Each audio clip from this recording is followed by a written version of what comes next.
So how to share a live location iPhone to your Android device easily. For that, for iPhone you have to go to your setting, and here you can see the privacy and security.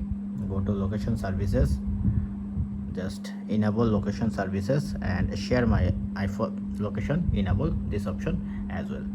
Now go back, go to your Google Map, then you can see your location. Just press the location, then you can see the shared location. Press on share location. Now I want to share location for 1 hour, then you can see more option.